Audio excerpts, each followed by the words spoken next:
Good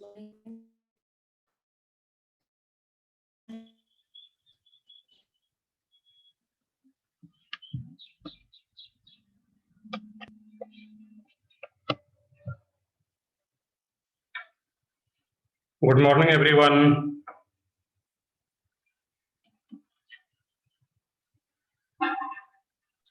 good morning sir.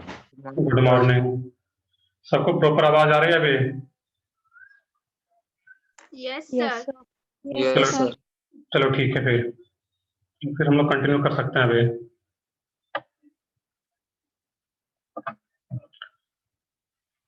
चलो देखते हैं हम लोग यहाँ पे। हम लोग को जो स्टार्ट करना था मीडियम का ज्योमेट्रिकल आइसोमर्स। हाँ, हम लोगों को physical properties of geometrical isomers देखना था। कौन कौन सा कंपाउंड ज्योमेट्रिकल आइसोमर्स शो करता है वो हम लोग क्लास में कर चुके थे। हम लोग को अब चेक करना था कि जो ज्योमेट्रिकल आइसोमर्स आ रहा है दो कंपाउंड के बीच में रिलेशन, उसमें फिजिकल प्रॉपर्टीज क्या क्या रहेगा। फिजिकल प्रॉपर्टीज बोलने का मतलब उसका बॉइलिंग पॉइंट क्या रहेगा, मेल्टिंग पॉइंट क्या होगा, वाटर में सॉल्युबिलिटी क्या रहेगा, तो वो चेक करना है हम लोगों को। तो नेक्स्ट हेडिंग डालना था इसमें physical properties of geometrical isomers. Physical properties of geometrical isomers.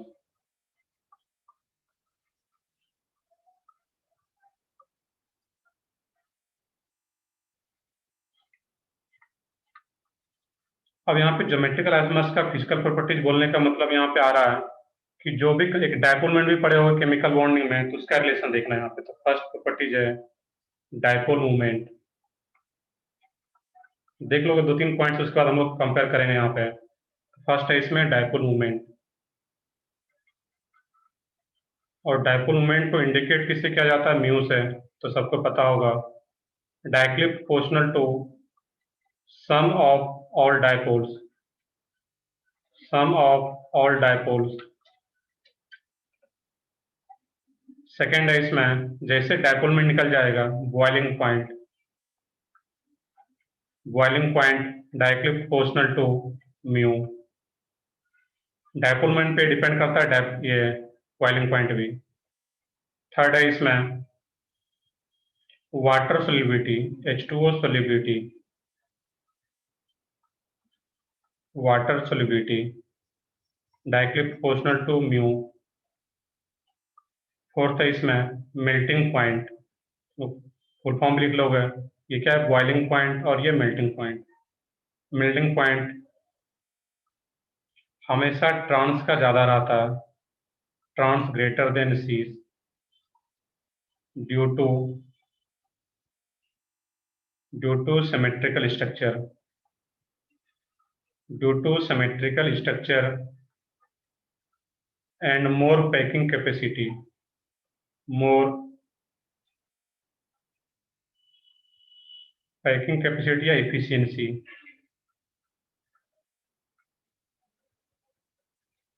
सबका मीनिंग देखेंगे एग्जांपल में। और last one stability. Stability stability inversely proportional to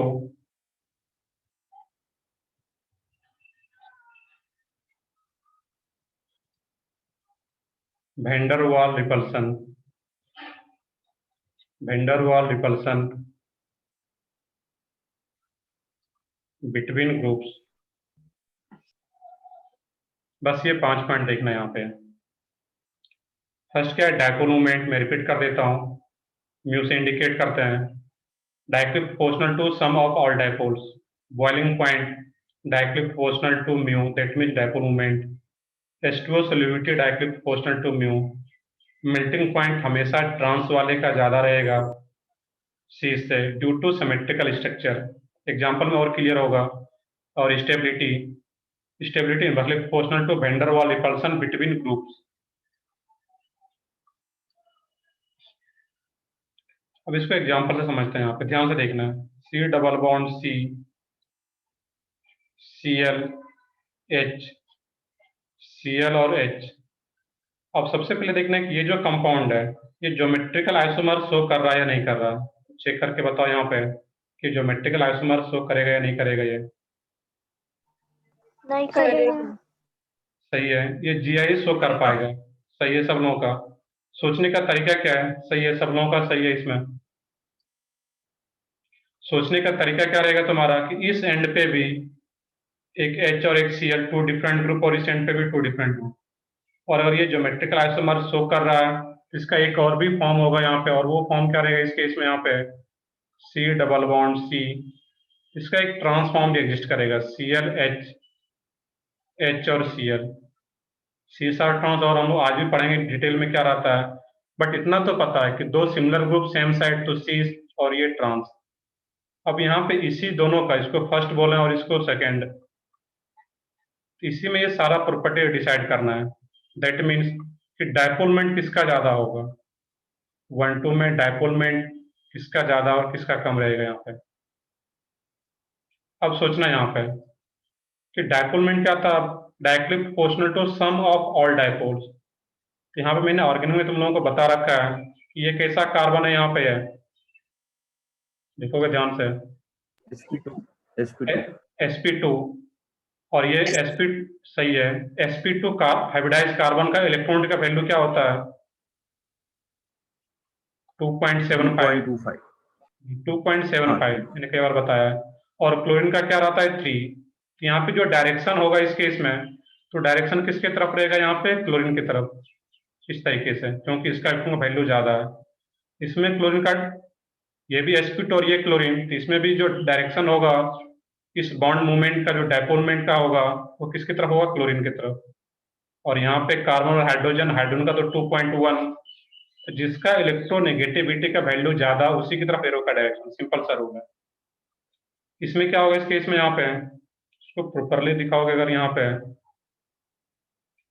इसको इस तरीके से दिखा सकते हैं हम लोग, यहाँ पे सीएल ट्रांस वाला केस है। अब इसमें भी क्या होता है, ये सीएल इधर डायरेक्शन और ये सीएल इस डायरेक्शन में। यहाँ पे मेनली डायपोल मोमेंट ही निकालना इंपॉर्टेंट है, बाकी तो अपने आप आ जाएगा। अब इस केस में देखोगे यहाँ पे सीएल और सीएल, एच और एच आ रहा है इस केस में यहाँ पे, तो यहाँ पे इसका डायरेक्शन इधर। और एक पॉइंट पढ़े हो गए केमिकल बॉन्डिंग में कि डायपोलमेंट कैसा क्वांटिटी होता है, वेक्टर या स्केलर? वेक्टर। सही है सब लोगों का, वेक्टर। और जब ये वेक्टर है तो यहाँ पे वेक्टर एडिशन देखना है यहाँ पे। तो सेकंड वाले में क्या होगा, इसका एक डायरेक्शन इधर आ रहा है, और यहाँ पे सीएल की बात करें मेनली, यहाँ पे एच तो बहुत ज्यादा इफेक्टिव नहीं होता है। हम लोग पढ़े भी हैं कि एच का जो इंडक्टिव इफेक्ट होता है वो ऑलमोस्ट जीरो रहता है। तो मेनली क्लोरीन का देखना है यहाँ पे। तो क्लोरीन के देखें तो यहाँ पे एक इस डायरेक्शन में और इस डायरेक्शन में, और इसका भी डायरेक्शन में, तो यहाँ पे बॉन्ड एंगल कितना आ रहा है इस केस में? एक ही डायरेक्शन में है और एक ही डायरेक्शन में। तो यहाँ पे जो बॉन्ड एंगल होता है, थीटा का जो वैल्यू है, ये 180 हो जाता है यहाँ पे। और जब ये वेक्टर क्वांटिटी है और 180 एंगल पे, तो एक दूसरे को ये कैंसिल आउट कर देगा, और ये भी 180 पे, ये डायरेक्शन और ये डायरेक्शन जो एच है यहाँ पे इस तरीके से भी आ रहा है, तो ये भी क्या है? 180 पे। जीरो कब हो जाता है? जब सेम डायरेक्शन में वेक्टर दिखाया जाता है। ये एंगल क्या है? जीरो, क्योंकि फिजिक्स में डिटेल में पढ़ रखे हो तुम लोग। तो यहाँ पे करना क्या था कि इसमें जो वेक्टर आ रहा है वो क्या आ रहा है? 180 आ रहा है। दैट मीन्स ये एक दूसरे को जो भी इसका मैग्नीट्यूड होगा, वेक्टर क्वांटिटी है, दैट मीन्स एक प्रॉपर डायरेक्शन भी है, और इसका कुछ ना कुछ मैग्नीट्यूड भी होगा यहाँ पे। और अगर मैग्नीट्यूड आ रहा है कुछ ना कुछ यहाँ पे, दैट मीन्स, और डायरेक्शन इसका अपोजिट आ गया, दैट मीन्स इस केस में क्या हो जाएगा? जीरो। क्यों जीरो? क्योंकि वेक्टर 180 पे आ रहा है जो डायपोल है, और 180 पे रहेगा तो एक दूसरे को कैंसिल आउट करेगा, तो डायपोलमेंट जीरो। इसमें क्या होता है, यहाँ पे 180 पे दोनों नहीं आ रहा, इसको अगर आगे बढ़ाओगे यहाँ पे, हाँ बताओ। और इस केस में क्या होगा यहाँ पे है, तो ये जो थीटा का वैल्यू रहेगा इसमें 120 के अप्रॉक्स, 180 पे नहीं आ रहा है ये दोनों डायपोल। दैट मीन्स इसमें जो डायपोलमेंट होगा वो क्या रहेगा? Non zero. एग्जैक्ट वैल्यू मुझे नहीं निकालना है क्या है, इसका जीरो और इसका क्या आ रहा है यहाँ पे? Non zero. इस टाइप से सोचना था यहाँ पे। अब आगे देखेंगे यहाँ पे, तो डायपोलमेंट किसका ज्यादा हो गया? फर्स्ट का। और डायपोलमेंट ज्यादा होने का मतलब उसमें जो पोलरिटी डेवलप हो रहा है वो भी क्या है? उसमें ज्यादा है वहां पे। अब बॉइलिंग पॉइंट की बात करें, तो बॉइलिंग पॉइंट जिसका डायपोलमेंट ज्यादा, डायपोलमेंट ज्यादा होने का मतलब क्या है? इसमें कुछ ना कुछ चार्ज डेवलप होगा, पार्शियल नेगेटिव, पार्शियल पॉजिटिव, तो इसका दूसरे मॉलिक्यूल के साथ, इसी का सेम मॉलिक्यूल के साथ अट्रैक्शन ज्यादा होगा। दैट मीन्स उसका बॉइलिंग पॉइंट भी क्या होगा, ज्यादा हो पाता है। तो बॉइलिंग पॉइंट भी फर्स्ट का। वाटर सोलिबिलिटी की बात करें तो इसमें डायपोलमेंट ज्यादा है, चार्ज ज्यादा डेवलप होता है यहाँ पे, तो वाटर मॉलिक्यूल ज्यादा इससे अट्रैक्टेड होता है फर्स्ट वाले से। दैट मीन्स वाटर सोलिबिलिटी भी क्या रहेगा, उसी का ज्यादा। वाटर सोलिबिलिटी फर्स्ट का ही क्या रहेगा, ग्रेटर होगा सेकेंड से। अब फोर्थ फैक्टर की बात करें यहाँ पे, दैट मीन्स मेल्टिंग पॉइंट की बात करते हैं हम लोग यहाँ पे। तो मेल्टिंग पॉइंट जो रहेगा वो हमेशा किसका है, ट्रांस का ज्यादा है। क्यों ट्रांस का ज्यादा है, ड्यू टू सिमेट्रिकल स्ट्रक्चर।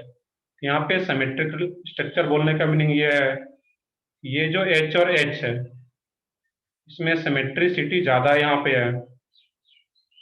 यहाँ पे प्रॉपर देखोगे इस केस में यहाँ पे, तो मोर सिमेट्रिकल स्ट्रक्चर होने के चलते इसका जो पैकिंग इफिशियंसी होता है, जो कि 12th में एक चैप्टर भी है सॉलिड स्टेट करके फिजिकल केमिस्ट्री में, तो वहाँ पे तुम्हें पढ़ाया जाएगा सॉलिड स्टेट में कि पैकिंग इफिशियंसी ज्यादा होने से उसका मेल्टिंग पॉइंट ज्यादा होता है। तो जितना ज्यादा सिमेट्रिकल स्ट्रक्चर होगा क्रिस्टल लैटिस में, उतना ही इजीली, उतना ही अच्छा फिट हो पाता है। दैट मीन्स का मेल्टिंग पॉइंट ज्यादा। तो मेल्टिंग पॉइंट ट्रांस का हमेशा याद रखना है, ज्यादा रीजन याद रखना है कि due to symmetrical structure and more packing efficiency. तो यहाँ पे किसका ट्रांस कौन सा फॉर्म है, सेकेंड, ये ClCl है, तो यहाँ पे सेकेंड का ज्यादा फर्स्ट से। लास्ट है इसमें स्टेबिलिटी चेक करना। अब जब स्टेबिलिटी चेक करेंगे यहाँ पे, तो मेनली जो लार्जर ग्रुप है क्लोरीन, उसको देख लोगे यहाँ पे। तो इस केस में क्या रहा है, यहाँ पे क्लोरीन और क्लोरीन सेम साइड है, लार्जर ग्रुप अगर सेम साइड है तो इसके बीच में क्या होगा, रिपल्सन ज्यादा होगा इस दोनों क्लोरीन के बीच में। जबकि यहाँ पे जो क्लोरीन है वो कैसे आ रहा है, 180 पे अपोजिट आ रहा है, तो ये क्लोरीन और ये क्लोरीन अपोजिट आ रहा है। तो दोनों क्लोरीन के बीच में रिपल्सन कहाँ पे ज्यादा होगा, ये सोच के बता सकते हो तुम लोग। दोनों क्लोरीन एटम के बीच में रिपल्सन, First. फर्स्ट। सही है बिल्कुल, फर्स्ट में ज्यादा होगा। और फर्स्ट में अगर रिपल्सन ज्यादा है वहां पे, तो ये क्या होगा, लेस स्टेबल हो जाएगा। क्योंकि वेंडर वाल रिपल्सन क्या होता है, दो ग्रुप के बीच के रिपल्सन को ये वेंडर वाल रिपल्सन बोलते हैं। मैं फिर से रिपीट कर रहा हूँ, वेंडर वाल रिपल्सन क्या होता है, दो ग्रुप के बीच में जो रिपल्सन होता है उसी रिपल्सन को बोलते हैं वेंडर वाल रिपल्सन। तो यहाँ पे फर्स्ट में रिपल्सन ज्यादा, और जहां ज्यादा रिपल्सन उसका स्टेबिलिटी कम, तो स्टेबिलिटी ज्यादा किसका होगा यहाँ पे, सेकंड का स्टेबिलिटी ज्यादा होगा फर्स्ट से। हाँ बताओ प्रथमेश, कुछ पूछ रहे हो। सर फर्स्ट में रिपल्शन ज्यादा है तो बॉइलिंग पॉइंट उसका कम होना चाहिए ना। बॉइलिंग पॉइंट से सेकंड से रिपल्सन से कोई मतलब नहीं यहाँ पे। बॉइलिंग पॉइंट का रिलेशन जो होता है, एक ये जो कंपाउंड है और इसका दूसरा मॉलिक्यूल होगा, तो इसमें पोलरिटी ज्यादा है, इसका डायपोलमेंट ज्यादा है, दैट मीन्स का पोलरिटी ज्यादा है यहाँ पे। और पोलरिटी ज्यादा है यहाँ पे, इसका जो दूसरा, ये कि पढ़ते हुए बॉइलिंग पॉइंट कब ज्यादा, तो स्ट्रेंथ ऑफ H बॉन्डिंग, तो जहाँ पे H बॉन्डिंग स्ट्रॉन्गर होता है वहां पे बॉइलिंग पॉइंट ज्यादा होता है, जो कि पढ़े हुए केमिकल बॉन्डिंग में। वही सेम फैक्टर, दैट मीन्स यहाँ पे अगर पोलरिटी ज्यादा है, और पोलरिटी अगर ज्यादा है वहां पे, तो एक मॉलिक्यूल का, इसके एक मॉलिक्यूल का दूसरे मॉलिक्यूल के साथ जो अट्रैक्शन होगा वो क्या होगा वहां पे, बहुत ज्यादा होता है। दैट मीन्स उसका बॉइलिंग पॉइंट ज्यादा होता है। तो बॉइलिंग पॉइंट का वेंडर वाल रिपल्सन से कोई लेना देना नहीं है, वो बिल्कुल अलग फैक्टर हम लोग सोचते हैं यहाँ पे कि दो मॉलिक्यूल के बीच में कितना अट्रैक्शन है। तो जितना ज्यादा पोलरिटी होगा दो मॉलिक्यूल के बीच में, उतना ज्यादा उसका अट्रैक्शन होगा, तो उसका बॉइलिंग पॉइंट भी उतना ज्यादा रहेगा वहां पे। चलो क्लियर है यहाँ पे। तो मेनली 5 जो फैक्टर देख रहे हैं हम लोग, इस तरीके से यहाँ पे सोचना है यहाँ पे। और भी एग्जाम्पल देखते हैं तो और भी क्लियर होगा। तो मैंने यहाँ पे 5 पॉइंट बताया, बट एग्जाम में ये एग्जाम्पल रहेगा और कोई दो कंपेयर या कोई एक कंपेयर करने के लिए पूछा जाएगा कि किसका मेल्टिंग पॉइंट ज्यादा है, बॉइलिंग पॉइंट या डायपोलमेंट, इस तरीके से सोच के निकाल सकते हो। चलो नोट भी करो प्रॉपर इसको, फिर आगे देखते हैं हम लोग।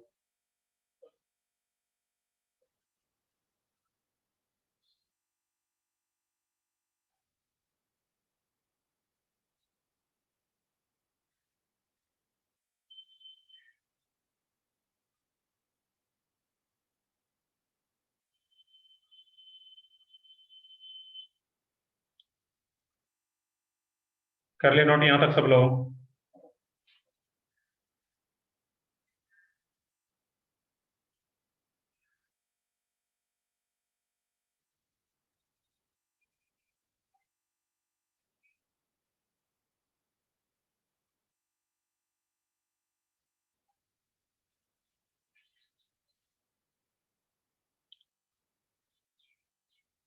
बताओ कोई एक अगर नोट कर लिया यहाँ तक सब लोग लास्ट तक?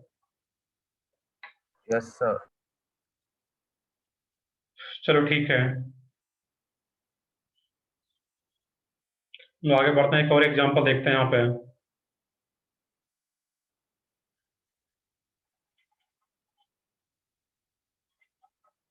CH3CH, C double bond C, ClH, CH3CH double bond C, Cl और H। इसमें तुम लोग खुद से 10 सेकंड टाइम है, खुद से सोचो। इसमें 1 2 में वही सेम चीजें निकालना है जो हम लोग पीछे निकाल लेते हैं। डायपोल मूवमेंट का ऑर्डर क्या रहेगा 1 2 में। सेकंड में बॉइलिंग पॉइंट का ऑर्डर क्या रहेगा। थर्ड है इसमें वाटर सोल्युबिलिटी क्या रहेगा, H2O solubility. That mean water में कौन ज्यादा सोल्यूबल होगा। फोर्थ पॉइंट मेल्टिंग पॉइंट, और फिफ्थ वन स्टेबिलिटी। तो मेनली तो मेल्टिंग ये डायपोलमेंट बताना है यहाँ पे, क्योंकि डायपोलमेंट आ जाने से 2 3 फैक्टर ये अपने आप आ जाएगा। अब रटना कुछ नहीं, रटोगे तो फिर यहाँ पे गलत करके आओगे। यहाँ पे सोचना है कि CH3HCH और Cl। अब यहाँ पे देखना है कि इस कार्बन का यहाँ पे डायरेक्शन क्या रहेगा एरो का, क्लोरीन की तरफ। हम लोग पीछे देख चुके थे।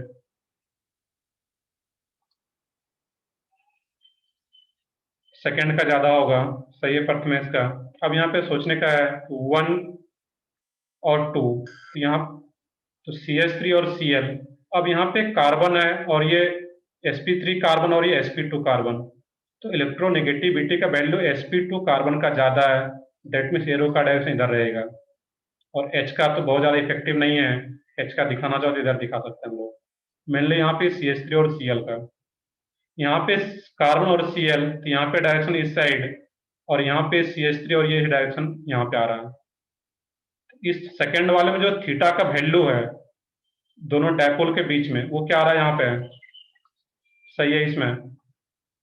वो क्या रहेगा 0 डिग्री, बिल्कुल सही है इसके। और यहाँ पे जब 0 डिग्री है तो इसमें एक वेक्टर फार्मूला पड़े हो गए कि जब रिजल्टेंट निकालोगे दोनों का, R equal to root under P square plus Q square plus 2pq cos theta. तो कॉस थीटा अगर 0 हो, कॉस 0 तो वो क्या हो जाता है 1। दैट मीन्स वो मैक्सिमम होता है वहां पे। तो यहाँ पे दोनों का जब रिजल्टेंट निकालोगे, इस केस में यहाँ पे है, तो ये कॉस थीटा जब 0 डिग्री आ रहा है तो ये सबसे ज्यादा इसका मैग्नीट्यूड आएगा। इसका मान लो कि इसका कुछ मैग्नीट्यूड है, जो भी मानना है दोनों का सेम मान लो। इसका 2 है और इसका 1 है, इसका मैग्नीट्यूड इस बॉन्ड का। इसका मैं यहाँ पे 2 माने तो यहाँ पे 2 मान लो, और यहाँ पे 2, ये 1 मान लो। अब यहाँ पे एंगल क्या होगा, एंगल अगर निकालना चाहोगे इसको इधर लाओगे यहाँ पे, और इसको अगर आगे बढ़ाओगे, ऐसा कुछ वेक्टर में पढ़ा रखे होगे सब लोग, तो यहाँ पे जो एंगल रहता है वो ऑलमोस्ट 60 डिग्री के आसपास आ जाता है। बट यहाँ पे एक ही डायरेक्शन में एड हो रहा है, थीटा का वैल्यू 0 है। That mean resultant dipole movement second का ज्यादा होगा फर्स्ट से। तो सिंपली वेक्टर सम करना है, कुछ नहीं करना है यहाँ पे। एक ये डायपोल है, एक ये वेक्टर, एक ये वेक्टर है, इसमें एक ये वेक्टर और एक ये वेक्टर है। तो यहाँ पे वेक्टर सम सेम डायरेक्शन में हो रहा है। दैट मीन सेकंड वाले का ज्यादा यहाँ पे डायपोल मूवमेंट। और जैसे डायपोल मूवमेंट निकल गया यहाँ पे तुम लोगों का, अब क्या निकाल लोगे यहाँ पे, बॉइलिंग पॉइंट। बॉइलिंग पॉइंट तो सेम है, इसका डायपोल मूवमेंट ज्यादा, उसका बॉइलिंग पॉइंट भी ज्यादा। वाटर सोल्युबिलिटी भी सेम।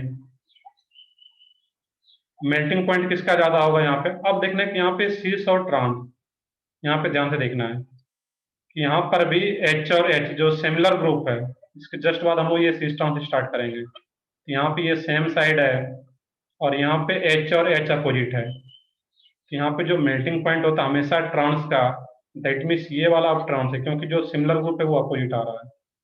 तो यहाँ पर भी वो क्या होगा, सेकेंड का ही ज्यादा होगा मेल्टिंग पॉइंट, क्योंकि इसमें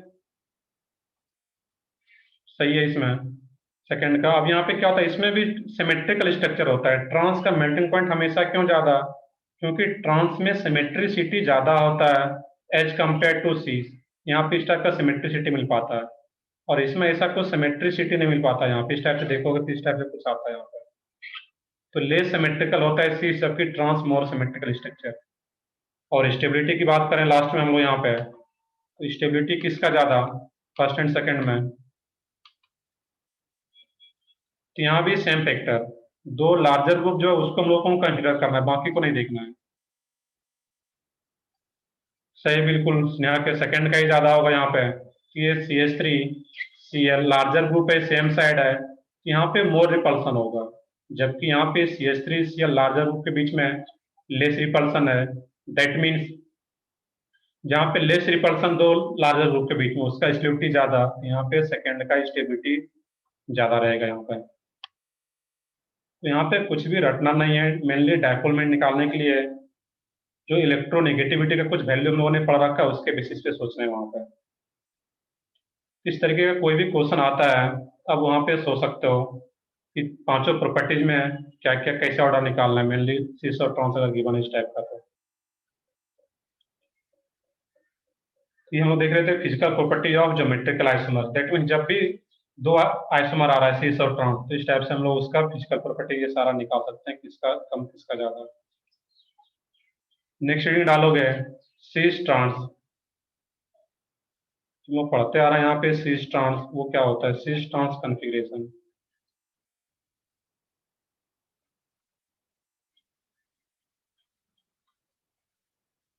अभी तक जो सुनते आ रहे थे कि सिस और ट्रांस क्या होता है, कब अप्लीकेबल होगा, कहाँ पे अप्लाई करेंगे, तो वो सारी चीजें अब यहाँ पे हम डिटेल में पढ़ेंगे। अब देखना इस केस में यहाँ पे कि सबसे पहले इसके लिए कंडीशन है यहाँ पे कि सिस ट्रांस किसी भी स्ट्रक्चर में कब अप्लाई करेंगे। At least one group, at least one group, at least one group must be same, at least one group must be same on the two ends, on the two ends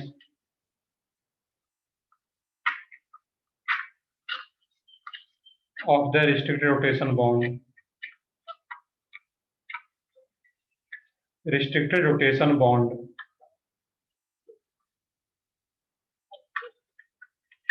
अब सबका meaning हम लोगों को पता है कि रिस्ट्रिक्टेड रोटेशन बॉन्ड का meaning क्या है, ऑलरेडी हम लोग देख चुके हैं। और दोनों एंड्स पे, at the two ends of the restricted rotation bond, कम से कम एक ग्रुप क्या हो, at least one group must be same. अब इसका मीनिंग क्या यहाँ पे है, तो हम लोग देखेंगे CH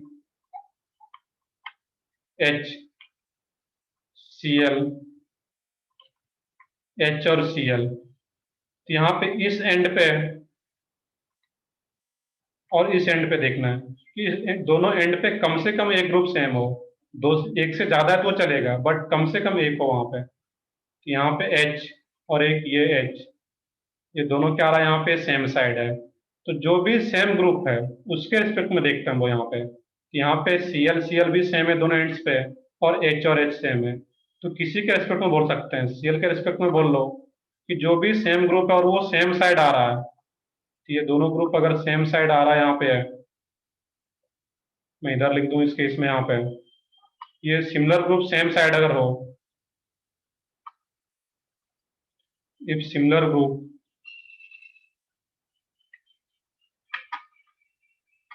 on same side, if similar group on same side, then तो क्या हो जाएगा सीस।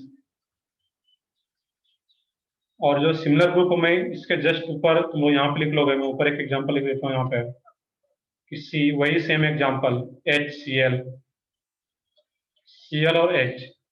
अब यहाँ पे जो सिमिलर ग्रुप है, चाहे H के रिस्पेक्ट में देखो, मैंने यहाँ पे Cl के रिस्पेक्ट में लिखा है, मैं यहाँ भी Cl के रिस्पेक्ट में लिख लेता हूँ। तो दोनों जो सिमिलर ग्रुप है, ये दोनों सिमिलर ग्रुप क्या आ रहा है, अपोजिट। कंडीशन का लिख लो खुद से यहाँ पे, if similar group is opposite, if similar group on same side then C, if similar group is opposite,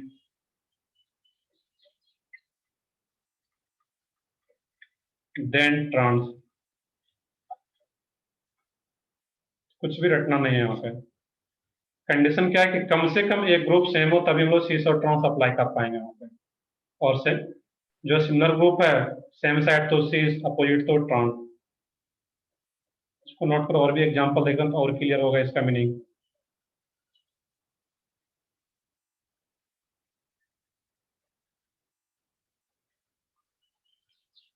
मैं एक एग्जांपल यहीं पे ले लूँ, उसका नेक्स्ट एग्जांपल नेक्स्ट पेज पे लेता हूँ मैं। यहाँ पे HCl, यहाँ पे Cl आ जाए और ये CH3 आ जाए यहाँ पे। इसमें बताना कि कौन से फॉर्म में, सीस या ट्रांस में, लास्ट वाला एग्जांपल ट्रांस। Trans trans. सही है, बिल्कुल सही है सब लोग। तो वो कैसे सोचना है, तो सबसे पहले देखना है कि सीस ट्रांस कन्फिग्रेशन अप्लाई कर पाएंगे या नहीं कर पाएंगे। बिल्कुल यहाँ पे कर पाएंगे, क्योंकि इस एंड पे भी एक क्लोरीन है, इस एंड पे भी, और इस एंड पे भी एक क्लोरीन है। तो दोनों एंड्स पे कम से कम एक ग्रुप सेम हो, कि यहाँ पे एक ही ग्रुप सेम आ रहा है, यहाँ भी सीस और ट्रांस अप्लाई कर पाएंगे। और जो सेम ग्रुप है उसके एस्पेक्ट में अप्लाई करते हैं यहाँ पे हम लोग। ये दोनों सीएल क्या है, अपोजिट आ रहा था यहाँ पे, तो ये कौन सा फॉर्म आ जाएगा, ट्रांस।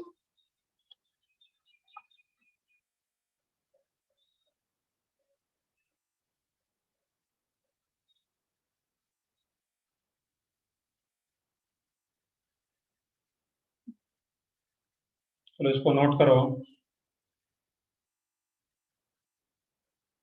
चलो बाकी लोग इसमें बताओ यहाँ पे।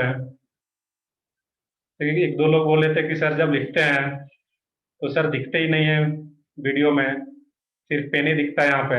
आज तो क्लियर कुछ आ रहा पिक्चर कि सर बैठे हैं सामने में। बताओ, कोई एक बताओ। Yes sir. Yes sir. चलो ठीक है, मतलब आज का जो एक्सपीरियंस है वो ज्यादा अच्छा लग रहा होगा तुम लोगों को भी, सर सामने है। तो ऐसे लगते थे कि इनविजिबल है, सर दिख ही नहीं रहे बस। हाँ सर। चलो ठीक है फिर।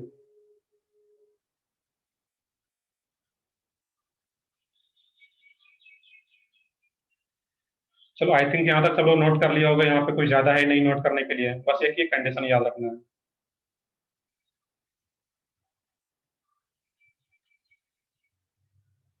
चलो मैं नेक्स्ट पेज पे आता हूँ, यहाँ तक नोट कर लिए होगे सब लोग आई थिंक।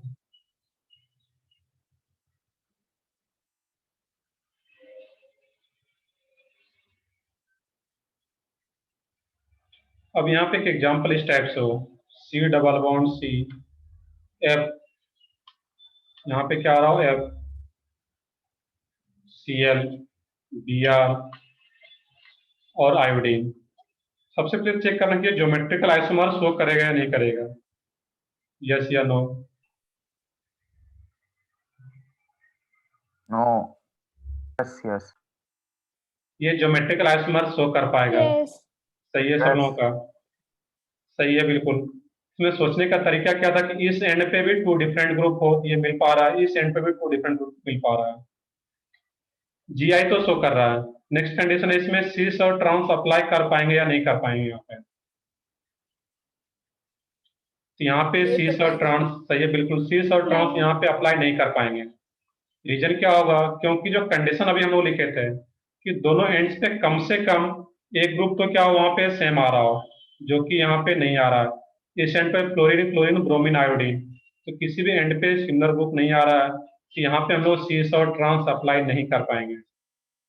इसके लिए कुछ और कॉन्फ़िगरेशन आता है जो आगे देखेंगे हम लोग, बट सीस और ट्रांस तो क्लियर है कि यहाँ पे अप्लाई नहीं कर पाएंगे, क्योंकि सीस और ट्रांस अप्लाई करने के लिए कि दोनों एंड्स पे कम से कम एक ग्रुप सेम होना चाहिए। अब एक एग्जांपल अगर इस टाइप से कहीं पे आ रहा हो, देखोगे ध्यान से।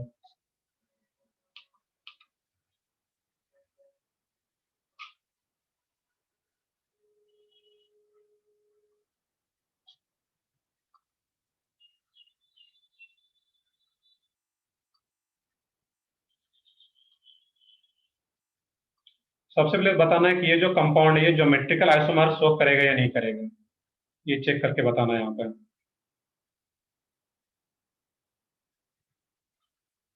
देखो कुछ याद हो, ये कंपाउंड ज्योमेट्री डबल बॉन्ड के अबाउट मिलने चेक करोगे यहाँ पे।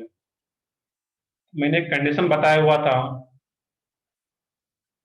सही है, कि रिंग में डबल बॉन्ड के अबाउट ज्योमेट्रिकल आइसोमर शो करने के लिए रिंग का साइज क्या होना चाहिए? 8 कार्बन से ज्यादा। 8 या 8 से ज्यादा हो। ये 8 से ज्यादा आ रहा है, 10 आ रहा है यहाँ पे, दैट मीन्स ये इस डबल बॉन्ड के अबाउट ज्योमेट्रिकल आइसोमर शो कर रहा है। सही है सब लोगों का? ये ज्योमेट्रिकल आइसोमर शो कर पाएगा इसके अबाउट यहाँ पे।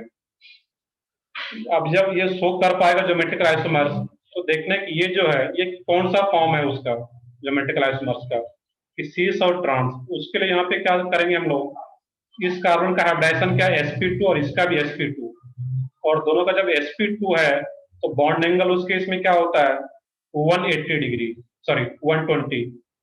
बॉन्ड एंगल क्या होगा, जहां भी sp2 हाइब्रिडाइजेशन रहता है, बॉन्डिंग में पड़ रखे होगा, तो बॉन्ड एंगल क्या होगा, 120। तो ये भी 120 है, तो यहाँ का जो एक H होगा कुछ इस डायरेक्शन में होगा यहाँ पे, तभी तो ये क्लियरली दिखेगा, ये भी 120, ये भी 120 और ये भी 120, क्योंकि sp2 कार्बन है।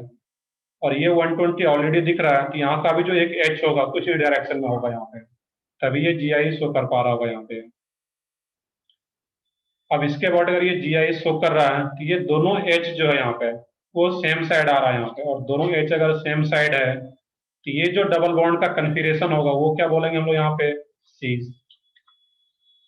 अब इसी में एक यहाँ पे ऐसा कोई डबल बॉन्ड दिखा दिया जाए, तो रिंग का साइज 10 है, इस डबल बॉन्ड के अबाउट भी ये GI शो करेगा, इस डबल बॉन्ड के अबाउट भी ये GI शो करेगा। और अब इसका कन्फिगरेशन बताना है कि ये सीस या ट्रांस है, इस डबल बॉन्ड का। सोच के देखना है यहाँ पे, इस डबल बॉन्ड का कन्फिगरेशन सीस या ट्रांस। यहाँ पे अगर सोचोगे इस केस में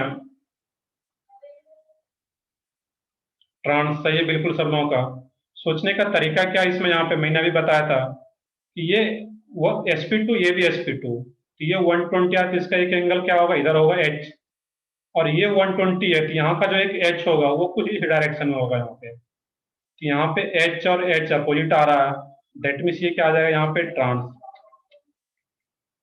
तो अगर रिंग स्ट्रक्चर भी हो तो इस टाइप से सीस और ट्रांस हम लोग फाइंड आउट कर पाते हैं कि सीस क्या होगा, सीस कब होगा, ट्रांस कब होगा। तो यहाँ पे जो H अंडरस्टूड है उसको प्रॉपर तरीके से ड्रॉ करना होता है, और अपने आप ही सीस और ट्रांस आ पाएगा वहां पर। चलो आगे देखते हैं हम लोग फिर यहाँ पे। नेक्स्ट है इसमें कि हम लोग सीस और ट्रांस कन्फिगरेशन देख रहे थे, तो ऐसा कोई भी स्ट्रक्चर है तो वहां पे आप सोच सकते हो कि अप्लीकेबल कहाँ होगा कहाँ नहीं होगा।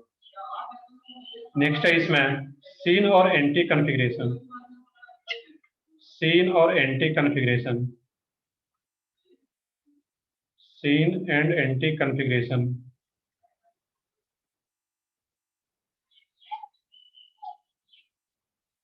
सीन और एंटी कन्फिगरेशन अब चेक करना है यहाँ पे कि सीन एंटी कब अप्लीकेबल होता है यहाँ पे। तो मैं एक एग्जांपल बताता हूँ, ये generally C double bond N के अबाउट जो ज्योमेट्रिकल आइसोमर्स को करता है उसके लिए अप्लीकेबल होता है यहाँ पे। यहाँ पे कोई भी ग्रुप हो, CH3H, नाइट्रोजन पे जो ग्रुप आ रहा है यहाँ पे है और एक लोन पेयर आ रहा है, वो तो अंडरस्टूड, एक नाइट्रोजन पे क्या है, एक लोन पेयर है यहाँ पे, C डबल बॉन्ड N। तो सीन और anti configuration mainly C double bond N के अबाउट जो ज्योमेट्रिकल आइसोमर्स को करता है उसके लिए अप्लीकेबल होता है, वहां पे अप्लाई करते हैं।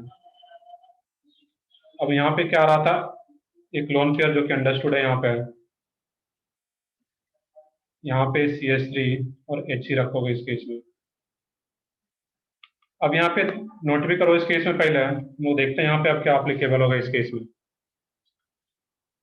यहाँ पे जो H और ग्रुप है, नाइट्रोजन पे जो भी ग्रुप है, चाहे OH हो, NH2 हो, इथाइल हो, जो भी ग्रुप रहेगा इस नाइट्रोजन पे, और कार्बन वाले पे जो H है उसको देखना यहाँ पे है, ये H और ग्रुप सेम साइड हो, इफ H एंड ग्रुप जो भी ग्रुप हो वो सेम साइड है यहाँ पे, तो इसका जो कन्फिगरेशन होता है वो आ जाएगा सीन। सीस और सीन एक ही तरह का मीनिंग आ रहा है, और ट्रांस और एंटी वो एक टाइप का मीनिंग आता है। तो यहाँ पे एच और ग्रुप के रेस्पेक्ट में देखते हैं, अगर एच और ग्रुप सेम साइड है तो वो सीन, और यहाँ पे एच और ग्रुप अपोजिट आ रहा है और एच और ग्रुप अपोजिट आ रहा है तो ये क्या होगा यहाँ पे एंटी। सिंपल सा रूल है, इसमें कुछ भी ज्यादा नहीं है। एच और ग्रुप अगर अपोजिट आ गया तो वो क्या हो जाएगा एंटी। तो मैक्सिमम केस में तो नाइट्रोजन पे तो एक ग्रुप होगा और एक लोन पे अंडरस्टूड है। अब क्वेश्चन रह गया इस कार्बन वाले एंड पे, और कार्बन वाले एंड पे एक CH3 एक H है, तो जनरली एक इस एंड पे एक H होता ही होता है यहाँ पे। अब मान लो कि कुछ केस में अगर ये H नहीं है यहाँ पे, तो फिर कैसे अप्लाई करेंगे यहाँ पे। एक मैं एग्जांपल लिखता हूँ यहाँ पे, C double bond C CH3 C2H5, जो कि जनरली रहता नहीं है, बट अगर ऐसा कुछ रहे यहाँ पे, सॉरी इस एंड पे तो एक N लाना था यहाँ पे, क्योंकि ये C डबल बॉन्ड N के लिए अप्लीकेबल होता है, और यहाँ पे कोई ग्रुप हो OH आ जाए। नाइट्रोजन पे एक ग्रुप ले रहा हूँ मैं, अल्कोहल OH ग्रुप और एक लोन पेयर। तो यहाँ पे तो इस कार्बन पे तो एक, यहाँ पे तो ठीक है एक OH है, बट इस कार्बन वाले एंड पे कोई ग्रुप है ही नहीं, यहाँ पे ये H है ही नहीं, तो फिर कैसे सोचेंगे ये सीन और एंटी है। इसके लिए हम लोग यहाँ पे देखते हैं कि जिसके रेस्पेक्ट में देखेंगे हम लोग यहाँ पे, तो CH3 के रेस्पेक्ट में देख रहे हैं यहाँ पे, तो CH3 और OH सेम साइड है। यहाँ पे हम लोग लिखेंगे इसका मिथाइल, तो मिथाइल के रेस्पेक्ट में ये क्या आ रहा है यहाँ पे सेम साइड है, तो मिथाइल सीन, और C डबल बॉन्ड NOH ऐसा हम लोग टॉटोमेरिज्म पे पढ़े हुए हैं। इस कंपाउंड का जनरल नेम हो जाता है ऑक्जाइन, हम लोग बोलते हैं सीन ऑक्जाइन। मैं फिर से रिपीट कर देता हूँ, ध्यान से सुनोगे क्लियर हो जाएगा। जनरली क्या होता है, C डबल बॉन्ड N के केस में सीन और एंटी कन्फर्मेशन अप्लाई करते हैं यहाँ पे, और उसमें जब रहता है तो नाइट्रोजन पे एक ग्रुप तो हमेशा रहेगा ही। अब कार्बन वाले एंड पे जनरली एक हाइड्रोजन रहता है, और उसी के रेस्पेक्ट में देखते हैं वो यहाँ पे सीन और एंटी। तो हाइड्रोजन और ग्रुप सेम साइड तो सीन, और यहाँ पे हाइड्रोजन और ग्रुप जो भी है वो अगर अपोजिट आ जाता है तो वो क्या रहेगा एंटी। देखिए कि यहाँ पे क्वेश्चन रहता C2H5CH डबल बॉन्ड N, यहाँ पे लोन पे होता है, और ये क्या रहता है कि यहाँ पे OH। यहाँ पे इसका कन्फिगरेशन क्या आ जाएगा, लास्ट वाला जो मैंने एग्जांपल लिखा है, सीन या एंटी, सॉरी यहाँ पे मैं OH लिखना चाह रहा हूँ, यहाँ पे OH। अब बताओगे क्या रहेगा उसका कन्फिगरेशन, एंटी। एंटी। तो यहाँ पे मैक्सिमम केस में तुम्हें H दिया रहेगा, H और OH के एस्पेक्ट में देखें तो क्या रहेगा एंटी। बट रेयर केस में अगर नहीं दिया हुआ H, तो जिसके रेस्पेक्ट में लिखेंगे उसको मेंशन कर देंगे। तो मिथाइल के रेस्पेक्ट में यहाँ पे देख रहे हैं कि OH मिथाइल के रेस्पेक्ट में सेम साइड आ रहा है, तो सीन तो लिखेंगे, बट किसके रेस्पेक्ट में देख रहे हैं, मिथाइल के रेस्पेक्ट में। या फिर इसको एंटी भी लिख सकते हैं, तो एंटी अगर लिखोगे तो इथाइल के रेस्पेक्ट में एंटी पे OH है, तो एंटी लिखने से पहले यहाँ पे क्या लिख दोगे इथाइल, इथाइल एंटी, तो फिर वो भी नेम करेक्ट हो जाता है इसका। यहाँ पे क्लियर है सबको, कुछ डाउट है तो पूछ सकते हैं यहाँ पे अभी।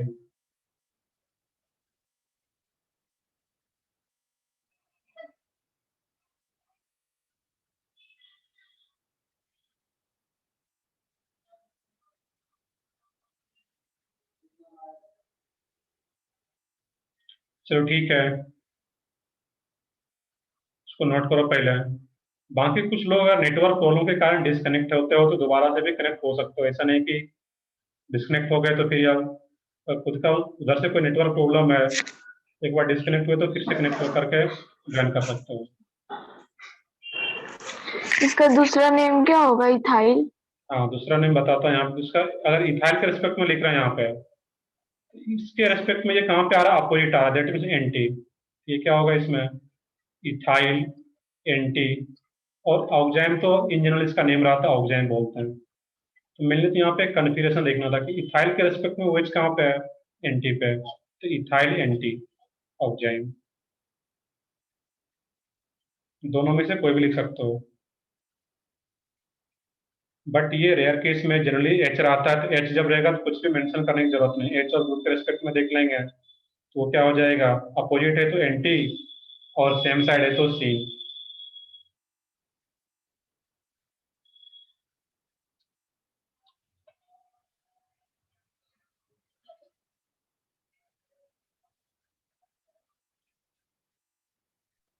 चलो आगे देखते हैं फिर इसमें। तो सीन और एंटी भी क्लियर है यहाँ पे सब लोगों को।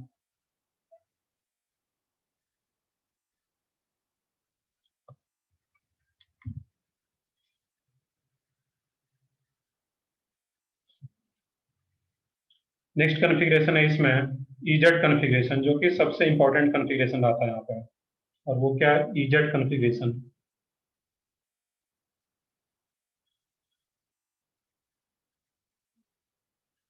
EEZ configuration.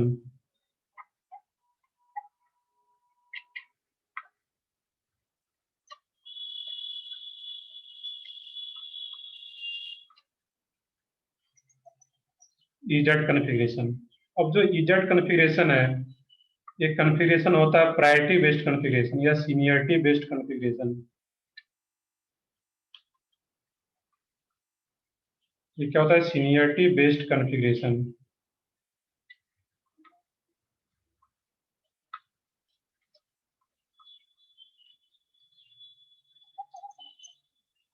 अब इसका मीनिंग क्या है यहाँ पे? अब इसके इसमें ध्यान से देखोगे यहाँ पे कि सी डबल बॉन्ड सी आ रहा है यहाँ पे, और यहाँ पे क्या हो? डब्ल्यू एक्स वाई, और ये क्या हो? जेड।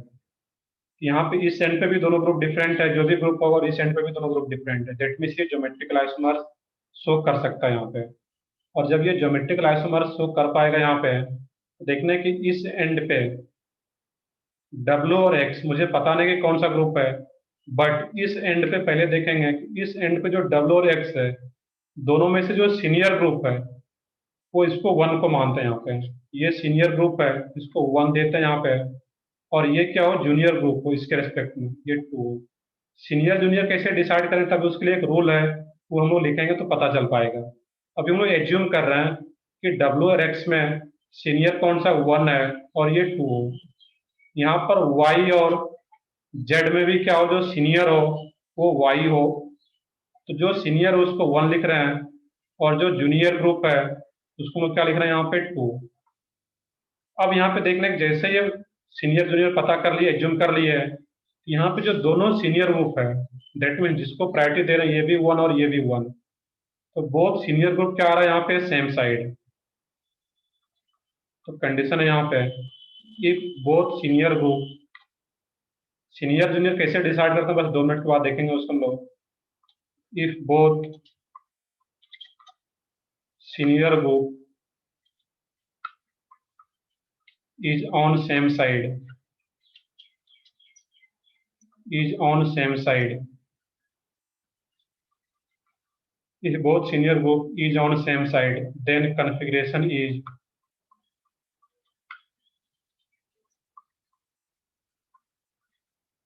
Z। उसका कन्फिग्रेशन क्या होता है? Z। Z का जो फुल फॉर्म होता है कि ग्रीक वर्ड से आता है, और इसको बोलते हैं हम लोग जुसा मीन, ZUSSAMEN, जुसा मीन। और जुसा मीन का जो मीनिंग होता है वो क्या रहता है? टुगेदर या सेम साइड। ये क्या रहता है? टुगेदर और सेम साइड।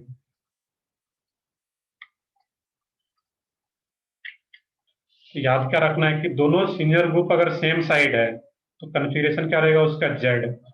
जेड एक ग्रीक वर्ड से आता है, जुसामीन होता है, और इसका इंग्लिश में मीनिंग क्या है? टुगेदर या सेम साइड। तो दोनों सीनियर ग्रुप सेम साइड तो जेड। और इसी में फिर आगे if both senior group, if both senior group, if both senior group is on opposite side,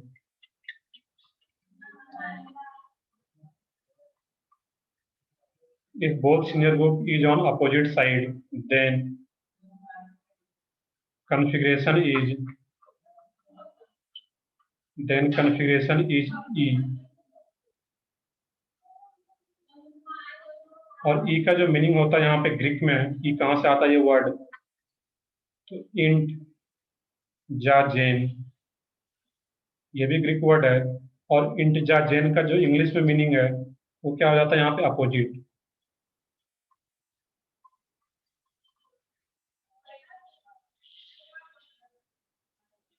मैं रिपीट कर रहा हूँ यहाँ पे है इस केस में क्या होता है यहाँ पे, if both senior group is on opposite side then configuration is ई।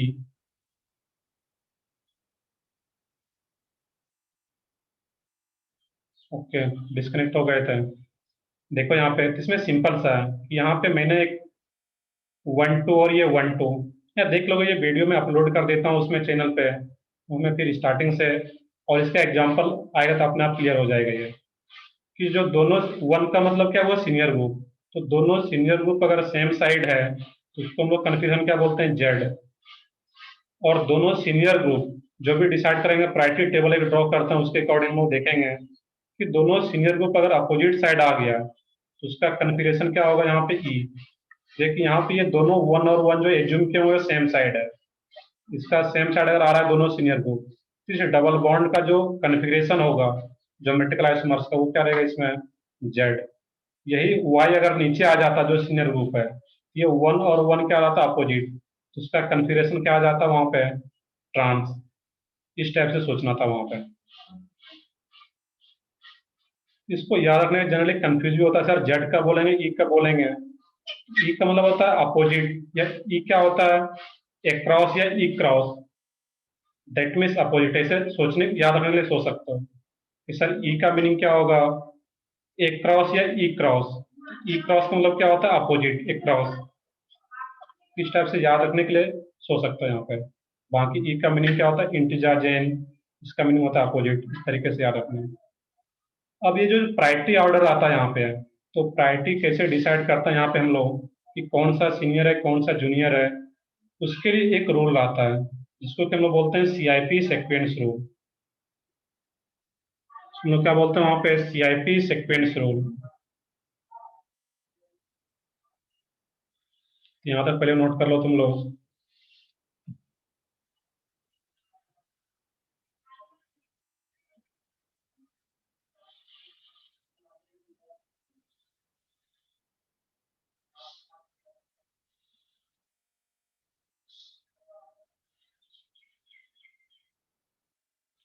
चलो अब यहाँ पे नोट डाउन कर लिए होगे सब लोग। ये पॉइंट में लिख रहा हूँ, बाकी रटना कुछ नहीं है। नेक्स्ट है इसमें ये सीनियरिटी बेस्ड कन्फिग्रेशन जो है वो कैसे डिसाइड करें कौन सा ग्रुप सीनियर है कौन सा जूनियर है। उसके लिए जो रूल है उसको बोलते हैं लोग सीआईपी सीक्वेंस रूल। रूल क्या होता है, CIP sequence rule.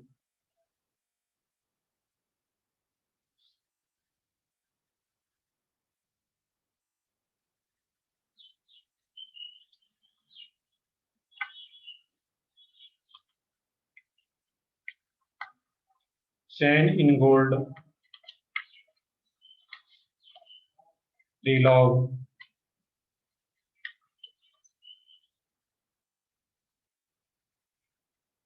Sequence rule, ये तीन साइंटिस्ट के बेसिस के नेम बेसिस पे है। चैन इन गोल्ड, रीलॉग, ये तीन साइंटिस्ट है। इसी को शॉर्ट में वो लिखते हैं यहाँ पे CIP sequence rule. CIP sequence rule, Cahn Ingold, Prelog, ये तीन साइंटिस्ट जितना मुझे याद नहीं रखते हैं, सिंपली क्या बोलेंगे, सीआईपी सीक्वेंस रूल। और ये बहुत ही इंपॉर्टेंट रूल है जो कि हम लोग ऑप्टिकल आइसोमेरिज्म जब पढ़ेंगे वहां भी इसका यूज आता है। ऑप्टिकल आइसोमेरिज्म में भी, ज्योमेट्रिकल आइसोमेरिज्म में तो यूज आता ही है, ऑप्टिकल आइसोमेरिज्म में भी इसका यूज आता है।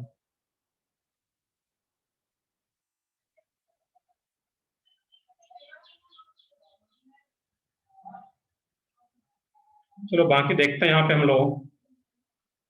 इस केस में इस रूल को शायद हम लोग नेक्स्ट क्लास में कंटिन्यू कर पाएंगे, कारण इसमें सिर्फ ये बैटरी पे चल रहा था, कुछ पावर कट का प्रॉब्लम है यहाँ पे आज। तो शायद ये बैटरी बैकअप बस इसका इतना था कि शायद 1 2 मिनट में ये शट डाउन हो जाए। चलो हम लिखते हैं आगे, बाकी अगर ये शट डाउन होता है तो फिर हम लोग नेक्स्ट क्लास में इसको कंटिन्यू कर पाएंगे, तो उसके लिए कुछ वरी होने की जरूरत नहीं है। इसका डिस्कनेक्ट हो गया, 15 20 मिनट टाइम और है, वैसे हम लोग कंटिन्यू कर सकते थे इसको, बट 15 मिनट पहले हम लोगों को ये सेशन एंड करना पड़ रहा है क्योंकि ये पावर कट का कुछ प्रॉब्लम है। चलो इसको हम नेक्स्ट क्लास में कंटिन्यू करते हैं, क्योंकि हम लोग स्टार्ट करें फिर 5 मिनट में ये बंद हो जाए तो फिर उससे बेटर है कि हम लोग नेक्स्ट क्लास में इसको कंटिन्यू कर पाएंगे। बिल्कुल ये रिकॉर्डिंग में अपलोड ये अपलोड कर दूंगा, तुम लोग देख लोगे।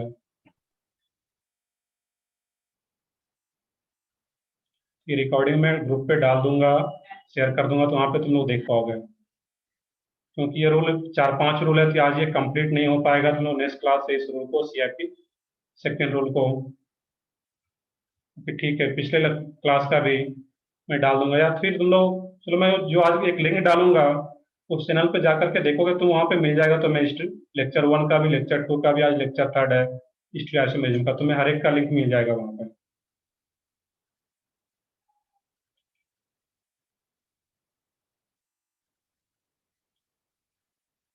चलो ठीक है, मैं इसको नेक्स्ट क्लास में ही कंटिन्यू करूंगा, क्योंकि आज ये पूरा हो नहीं पाएगा। मैं सेशन एंड कर रहा हूँ। फिर तुम लोग इसका जो हिस्ट्री आइसोमेरिज्म का अगर बुकलेट नहीं मिला है, चलो मैं देखता हूँ, शायद तुम लोगों को बुकलेट नहीं मिला तो मैं पीडीएफ बना करके भेजता हूँ।